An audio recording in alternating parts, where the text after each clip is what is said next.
السلام علیکم، میں ہوں پروفیسر عامر حفیظ ملک اور ہمارا آج کا موضوع ہے lesson number 10 A mild attack of locust۔ تو آئیے اس لیسن کے تھیم کو پڑھتے اور سمجھتے ہیں۔ ٹڈی دل کا حملہ ایک قدرتی آفت ہے جو فصلیں بچانے میں انسان کو بے بس بنا دیتا ہے، جو کسانوں کا اثاثہ اور زندہ رہنے کا ذریعہ ہوتی ہے۔ کسانوں نے اپنی فصلوں کو ٹڈی دل کے حملے سے بچانے کے لیے کوئی کسر نہ چھوڑی۔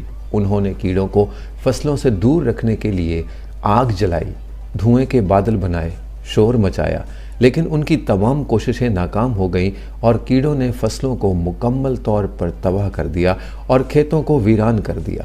تاہم انہوں نے اس قدرتی آفت کو بڑی ہمت سے برداشت کیا اور پرسکون رہے۔ جس کا وہ کچھ نہ کر سکے اسے برداشت کیا۔ کہانی ہمیں پیغام دیتی ہے، قدرتی آفات کا مقابلہ ہمت سے ہوتا ہے، ان سے بچنا ممکن نہیں ہوتا۔ ہمت سے غم ہوتے ہیں کم۔ فرسٹ ایئر انگلش کی بہترین تیاری اور شاندار رزلٹ کے لیے ہماری کتاب smart first year English by professor Aamir Hafeez Malik سے تیاری کیجیے۔ بہت شکریہ۔